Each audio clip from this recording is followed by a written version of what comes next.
This video is sponsored by Squarespace.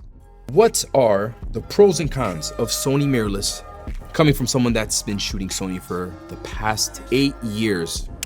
For this video, there is no script, which means that it's probably gonna be 15-20 minutes long. So I'm just warning you.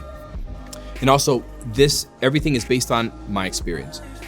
So please feel free to chime in and give me your experience, your pros and cons in the comments if I didn't mention it, so feel free. But let's start off with the good part, right? The good part about shooting Sony. We're gonna start off with video. This is the A7R5, Sony's newest camera, $4,000. Sony A1, $6,500. A1's actually been my main camera for the most part for ever since it launched. It's been my main camera, all right? The reason why I'm holding these up is because although these are Sony's two best cameras, price-wise, these cameras are replaceable in my studio. I could live without these cameras, believe it or not. That's kind of to segue into the cameras that are irreplaceable to my production, and that is, the Sony A7S III and the Sony FX3. I think we're all familiar with what the A7S III can do. If you've been living under a rock, 4K 120, 10-bit video, crazy low light performance.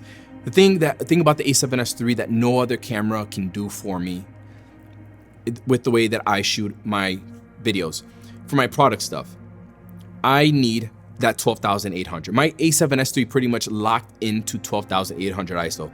It has an unofficial dual native ISO. At 12,800 ISO, the image is so clean. And when I do my product B-roll, I have my A7S III with the Sigma macro lens on a slider, on my Rhino Arc II slider. And I shoot at 120 frames per second for this because I'm using autofocus and it pulses with the macro lens. Long story short, it's really hard to focus with a macro lens, but I still use the focus tracking.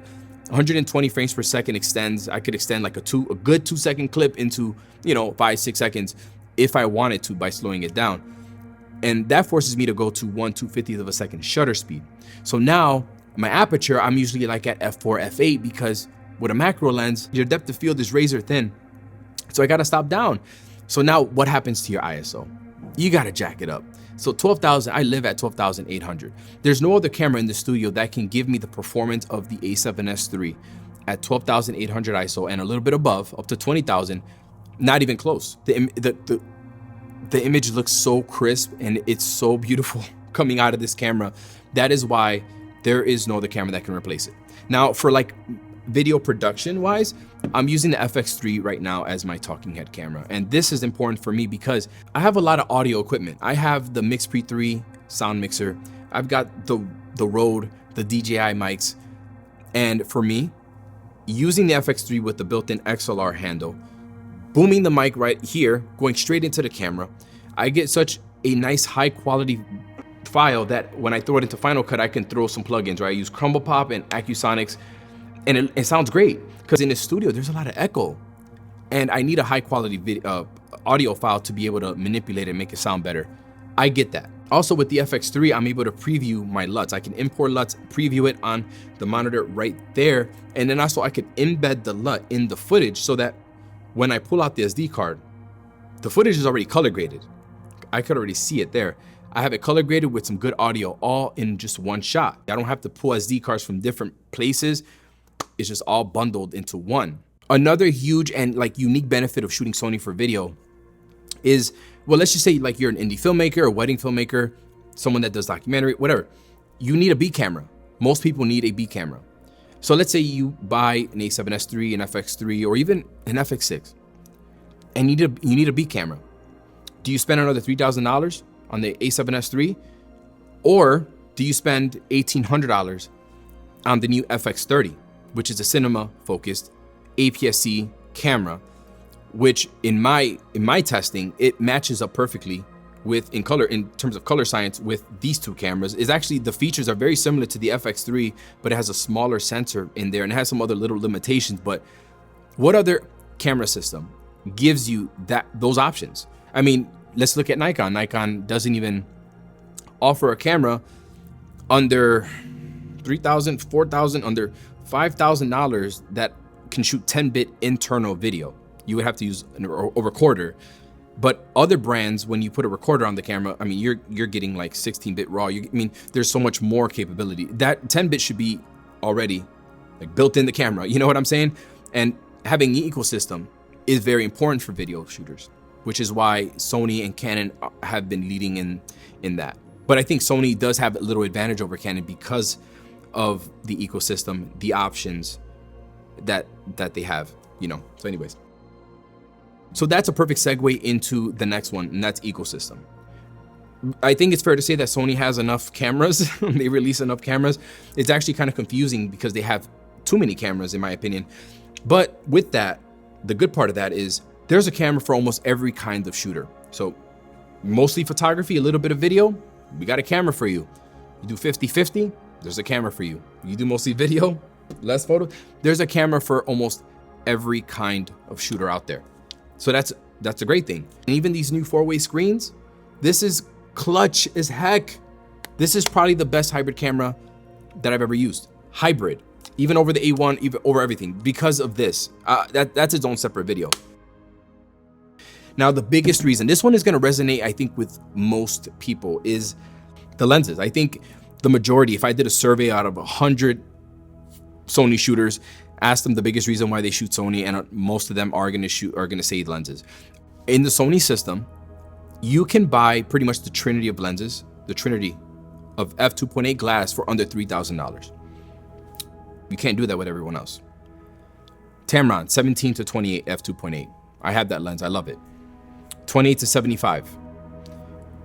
The 70 to 180. Okay, so it's not quite the full trinity, but very close. It's gonna get the job done. You can get all three of those for less than $3,000. Just let that sink in.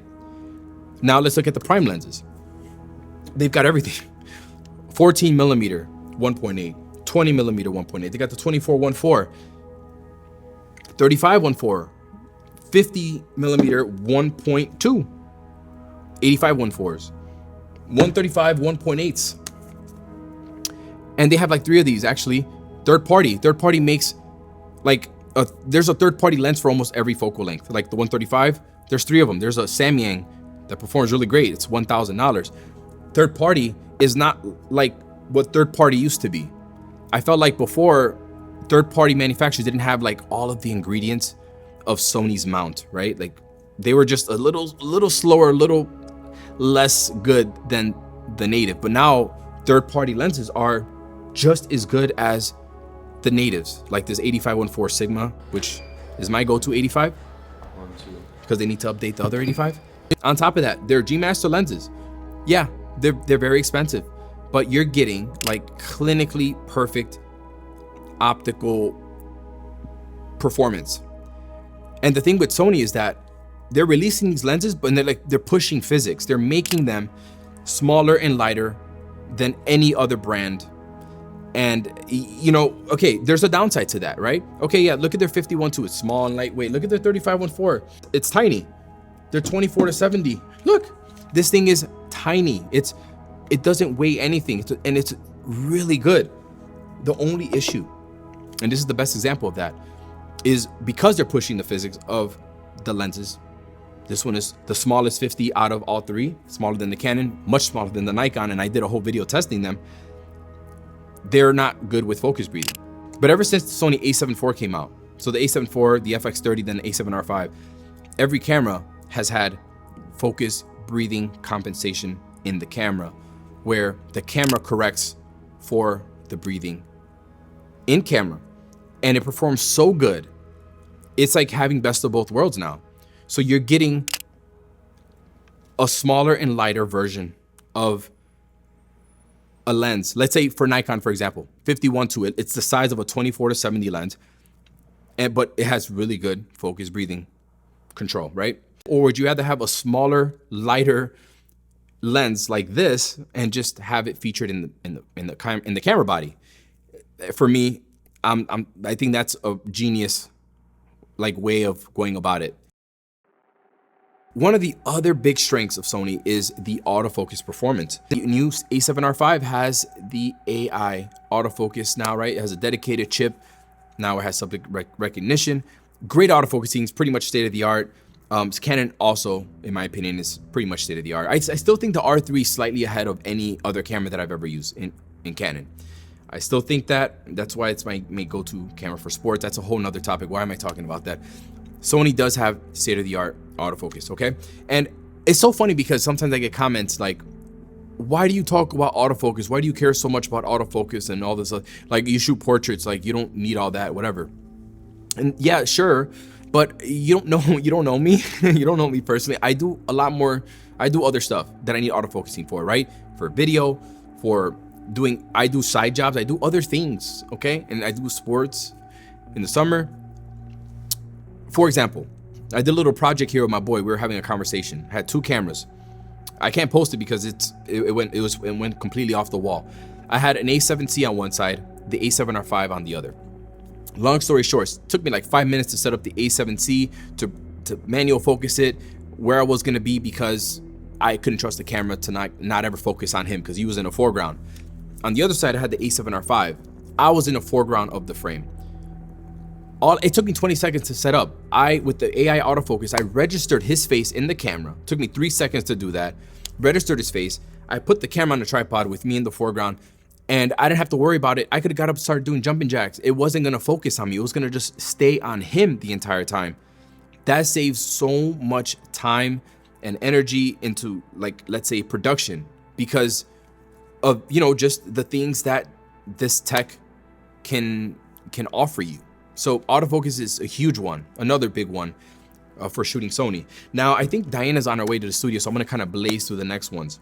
Another good thing about Sony mirrorless, but also it can be kind of bad, is the fact that they're always innovating, okay? They're always innovating with technology and always pushing these cameras and giving them new features.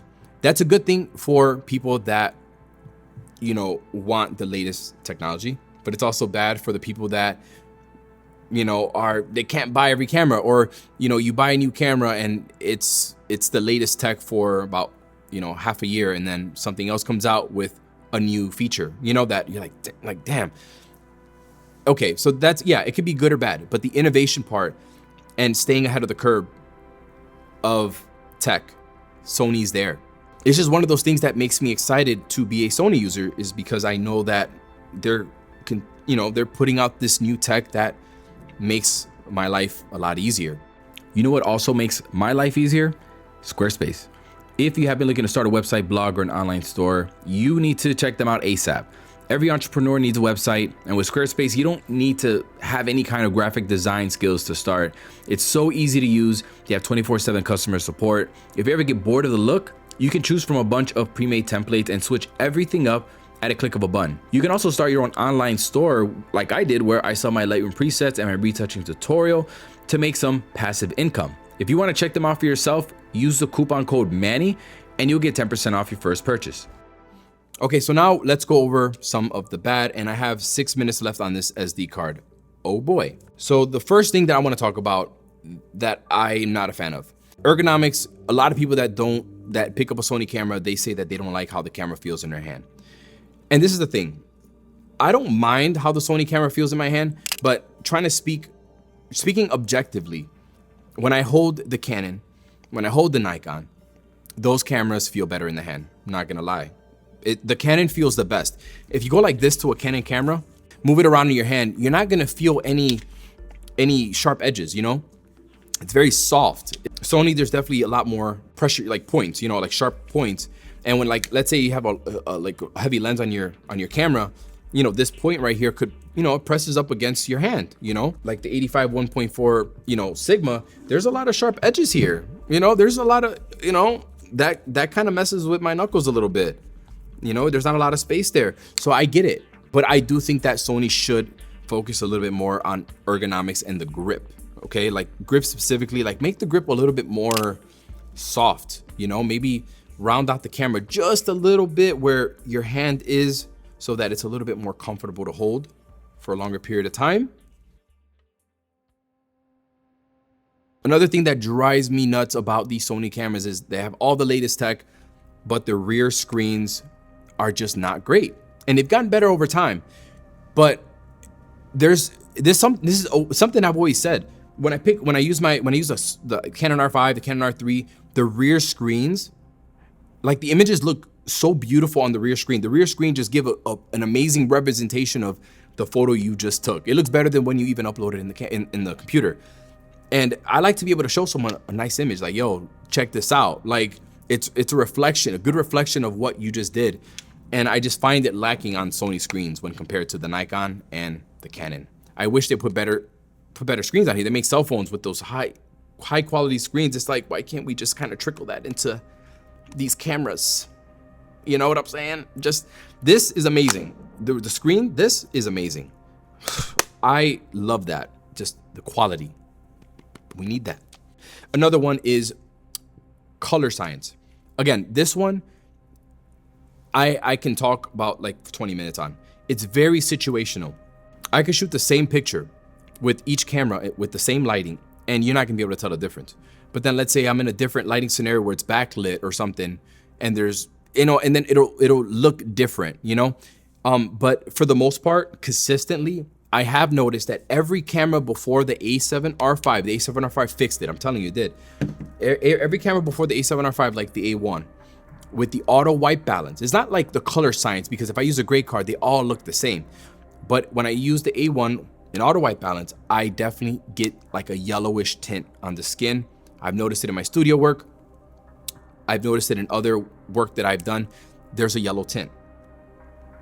And if you use a gray card, you're not gonna be able to tell the difference between any camera. And I've tested them. With the auto white balance, you get so much more consistency with Canon, with Nikon. With the A7R5, they have attributed the improved white balance performance to the AI chip. And let me tell you that it has improved dramatically. Consistently, I am getting much better color using auto white balance out of this camera. So I personally feel, and I'll say it like it is, I feel like they fixed the color issue with the A7R5, but let's see if this fix can trickle to lower tier cameras like the A7 IV or the A7S IV, whatever. Maybe something that's a little bit lower tier. Let's see if that trickles down, because they fixed it. I just hope that it can carry over to all the other ones. I have a minute left on the SD card. I got to change it out. Another bad thing about Sony mirrorless, less about the cameras, is more about what the firmware updates, right? So when the A7 IV came out, the A7 IV had new features like focus breathing compensation and focus mapping, right? That's a $2,500 camera. So I assumed that, okay, so the more cinema-based cameras like the FX3, the A7S III, and even the A1 are gonna get the same features. And they didn't. I felt, okay, it's only a matter of time until the A1 gets an update for that, A7S III gets an update for that, and it never happened. And so I'm just sitting here wondering, I felt, and the A1 ended up getting an update, right, for AK 10-bit 422 instead of 420, or it was shooting 8-bit, or no, one of those is 420, it's 422 instead of 420. And I'm just sitting here like, okay, does someone with an A1 or an A7S III have to go out and buy? Now I have to go buy a whole nother camera just to get access to a feature? I feel like cameras at a higher tier should eventually get those features that are cinema based, right? Those are cinema cameras, they should have it. That's just what I think. And I feel like the majority of Sony users feel the same. There might be a whole marketing thing behind that, you know, why they don't do it. But I don't know. I feel like at least with the cinema line, they should have the focus breathing compensation. I mean, people are using that camera for video, invested in that for video. They should be able to do that. They shouldn't have to buy another camera for that. And like the A1, it's $6,500. It should have it. And I do wish they did more firmware updates. So one thing about Nikon that I really like, and you know, they do a ton of firmware updates. Yeah, there might be some things lacking that they can't fix in firmware, but they're updating their firmware. They're out there making that camera better. Fuji's always trying to update their cameras, make it better. Canon's been updating that R5 for how long? And the R5, I mean, low key, it's like still, it's like a perfect camera for someone like me, you know? But, and now it's like, it doesn't overheat. The R6 overheats faster. Anyways, why am I still talking about Canon? I wish Sony would give us more firmware updates on specific features that I feel that higher tier cameras should have. I did like the FX3 update, but like the A7S III, A1, they should have it. I'm always, you know, like I'm using G Master lenses always for like videos, and like I want to have that focus breathing count. Like that definitely ruffles my feathers a little bit. Nothing else really stands out to me. I could nitpick all day, but those are the things that really bother me. I never know what to say at the end of videos. Like I should maybe practice this at home or something. I don't know what to say, but well, damn. I really, like, I genuinely, I hope that this video wasn't too long. Well, no, it actually is long. Who am I kidding? I hope this was helpful. I'll see you in, oh, I hate saying that. Like, oh, I'll see you in the next one. It's so cringe. All right. Let me know if you found this video helpful, and I will see you later. I think that's the one. I'm gonna keep that one.